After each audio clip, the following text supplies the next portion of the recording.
Fala, nação rubro-negra, tudo bem com vocês? Sejam todos bem-vindos de volta ao nosso canal. Estou chegando aqui neste domingo trazendo umas informações bem interessantes para você, tá? Nós vamos falar aí sobre 3 assuntos rapidamente nesse vídeo, atualizar vocês aí sobre alguns assuntos e falar um pouco sobre o Flamengo e Curitiba.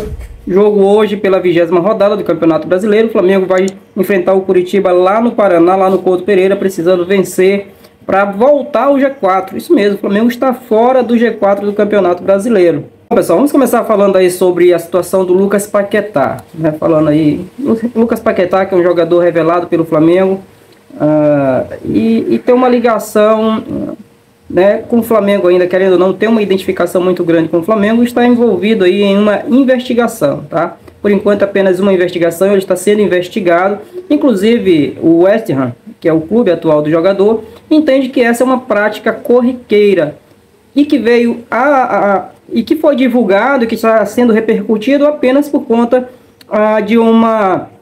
da negociação que estava em andamento com o Chelsea. O Chelsea que estaria interessado aí na compra do Lucas Paquetá por volta de mais de 430 milhões de reais, isso mesmo. Cerca de 70 milhões de euros, mais de 430 milhões de reais, uma das negociações mais volumosas aí da história do futebol, mas que está travada devido a essa repercussão aí. Ele está sendo investigado aí pela Federação Inglesa sobre possível envolvimento em manipulação de apostas esportivas.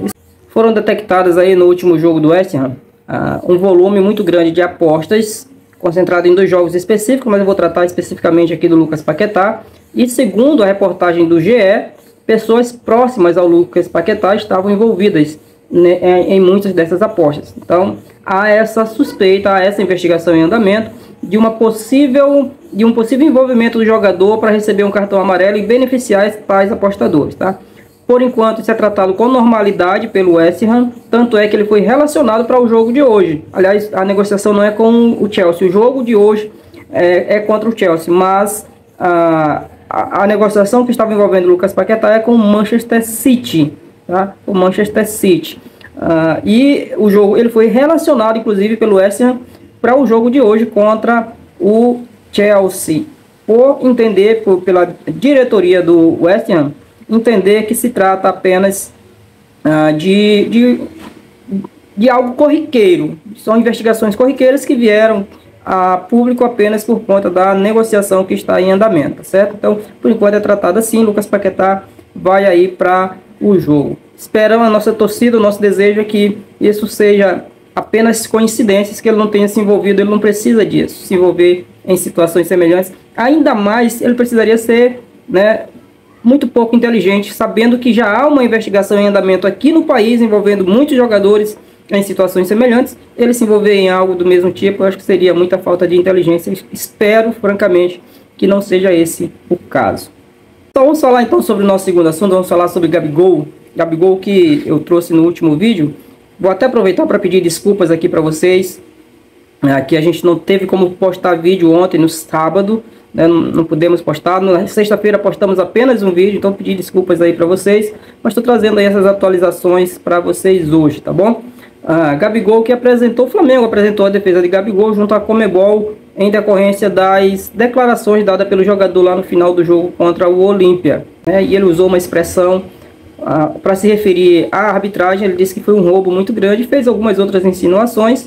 Depois de rumores aí de que a Conmebol cogitava aplicar uma punição de 2 anos, suspendendo o jogador em competições organizadas pela Conmebol aí no período de 2 anos, o Flamengo apresentou aí a defesa do jogador, e junto a essa defesa formal anexou-se também uma carta assinada pelo próprio jogador, onde ele pede desculpas para Conmebol, falando que ele não usaria, pedindo desculpas pelas palavras usadas e tal. Inclusive ele faz uma justificativa lá que eu não sei se a Conmebol vai engolir aquele argumento que ele utilizou, mas vamos torcer. Ele disse que aqui no Brasil é comum a gente usar a palavra roubo para expressar nossa insatisfação com a arbitragem.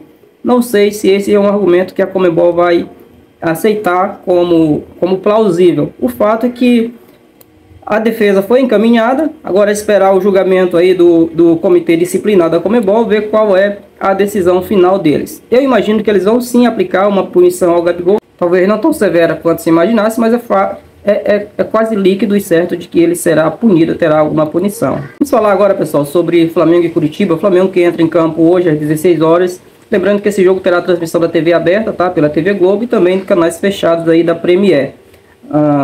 E aí o Flamengo entra então em campo para pegar o Curitiba lá no Couto Pereira às 16 horas, lá no Paraná. E o Flamengo precisa vencer mais do que nunca. Por quê? Porque com a vitória do Fluminense ontem, o Fluminense acabou por tirar o Flamengo do G4, que é aquele grupo que dá vaga direta para a Libertadores do ano que vem. Então o Flamengo está hoje, o Flamengo é o 5º colocado da Série A do Campeonato Brasileiro, precisando vencer para voltar aí ao G4 e não permitir que o Botafogo, que empatou ontem com o São Paulo, se distancie tanto, tá? Que o próprio Flamengo não fique tão longe de uma possível briga aí no decorrer desse segundo turno, uma vez que essa é a rodada inicial do segundo turno do Campeonato Brasileiro. Há muita coisa ainda para acontecer.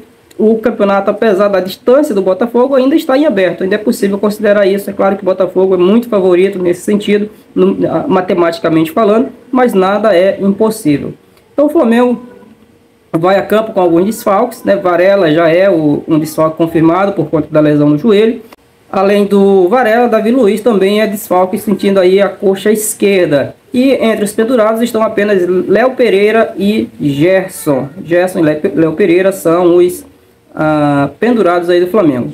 Há uma possibilidade de que o Alan comece o jogo de titular, tá? O meio-campo provavelmente será formado aí pelo Eric Pulgar e Alan, né? A dupla de volantes, né? Além de Gerson e Arrascaeta, claro. Mas ali a dupla de volante muito provavelmente será formada aí por Eric Pulgar e por Alan. Também cogita-se aí a volta do Ayrton Lucas na lateral direita, no lugar de Felipe Luiz, que foi quem atuou como titular no último jogo.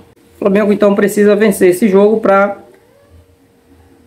marcar pontos, né, e não ficar tão distante do Botafogo. Então é isso, pessoal. Essas eram as informações que eu queria trazer para vocês, atualizando vocês aí dessas situações. O árbitro do jogo, né, falar aqui sobre a arbitragem rapidamente. O árbitro é o Rafael Klaus, árbitro aí importante, né, experiente. Os assistentes são Fabrini Belivacqua Costa, também de São Paulo, Daniel Paulo Zioli, São Paulo, e o VAR será comandado aí pelo Igor Júnior Benevenuto de Oliveira, também FIFA Minas Gerais. Então aí, resumo aí desse Flamengo e Curitiba, hoje à tarde às 16 horas, Flamengo precisando vencer, tá? Então é isso, pessoal. Espero que vocês tenham gostado, esse foi o nosso vídeo, por hora. Lembrando que a gente vai fazer a transmissão ao vivo da coletiva de Jorge Sampaoli após essa partida, tá bom? Então, conto com vocês também, curtam, comentem, compartilhem. Se você ainda não é inscrito no nosso canal, te peço, considere aí se inscrever no nosso canal. Se você já é inscrito, a minha gratidão. Te peço que você faça também o mesmo, curte, comenta e compartilha, tá bom? Eu vou ficando por aqui, até o próximo vídeo. Saudações rubro-negras.